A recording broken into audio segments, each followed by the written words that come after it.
పూర్తి వివరాలకు చదవండి రేపటి అక్షర శిల్పం దినపత్రికలో.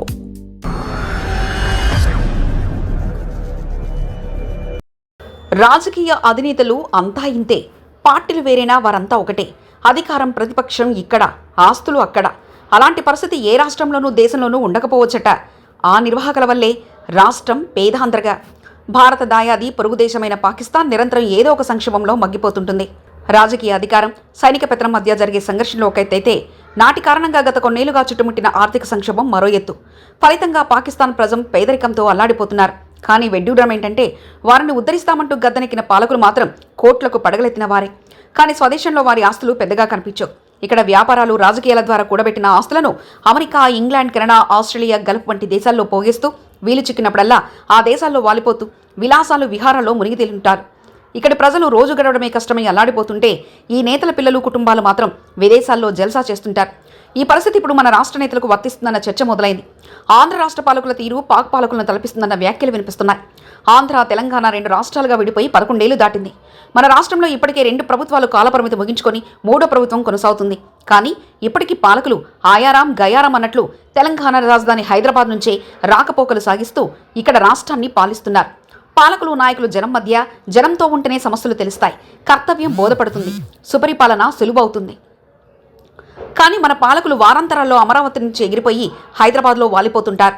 ఒక అంచనా ప్రకారం అధికారంలో వచ్చిన ఏడాదిన్నర కాలంలో ముఖ్యమంత్రి చంద్రబాబు 70 సార్లు, ఉప ముఖ్యమంత్రి పవన్ కళ్యాణ్ 122 సార్లు, ప్రభుత్వంలో కీలక పాత్ర పోషిస్తున్న మంత్రి నారా లోకేష్ 77 సార్లు గన్నవరం, హైదరాబాద్ మధ్య రాకపోకలు సాగించారు.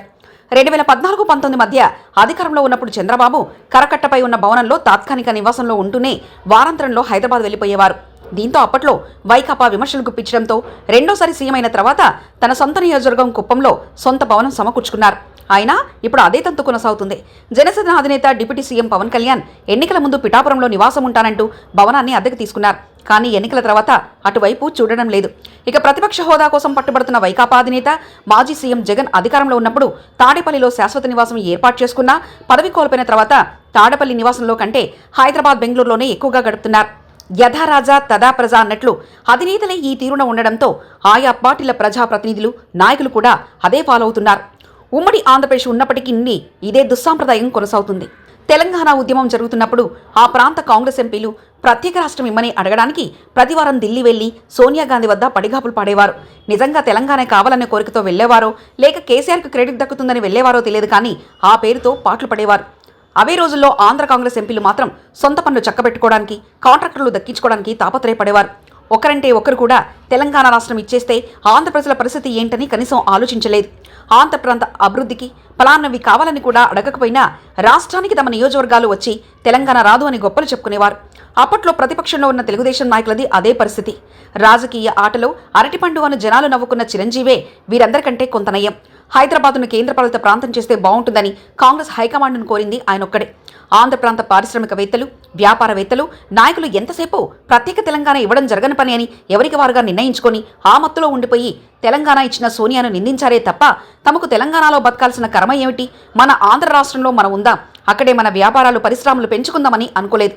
ఇప్పటికీ ఆ ఆలోచన ఎవరికి రావడం లేదు. హైదరాబాద్లోనే ఉంటూ ఆ రాష్ట్ర వనరులు, ఉపాధి, ఆస్తులు, ఆదాయం పెంచుతున్నారు. అదేమిటంటే రాజధాని లేని రాష్ట్రం అని ఒక సాకు చెప్తున్నారు. పరిశ్రమలు పెట్టడానికి, వ్యాపారాలు విస్తరించడానికి, ఇతర సంస్థల ఏర్పాటుకు రాజధానితో ఏం పనుంది? వనరులు ఉన్నాయా లేవా అన్నది చూస్తే సరిపోదా? ఈ పాపంలో ప్రజలకు కూడా వాటా ఉందని చెప్పక తప్పదు.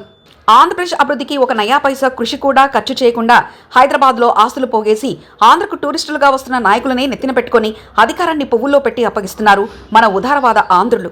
ఇలాంటి పరిస్థితి మరే రాష్ట్రంలోనూ, మరో దేశంలోనూ ఉండకపోవచ్చనడంలో అతిశయోక్తి లేదు. ఈ నిర్వాహకుల వల్లే కదా మన రాష్ట్రం పేదాంధ్రగా వర్ధిల్లుతుంది. మరిన్ని కథనాల కోసం సబ్స్క్రైబ్ చేసుకోండి మీ అక్షర శిల్పం. పూర్తి వివరాలకు చదవండి రేపటి అక్షర శిల్పం దినపత్రికలో.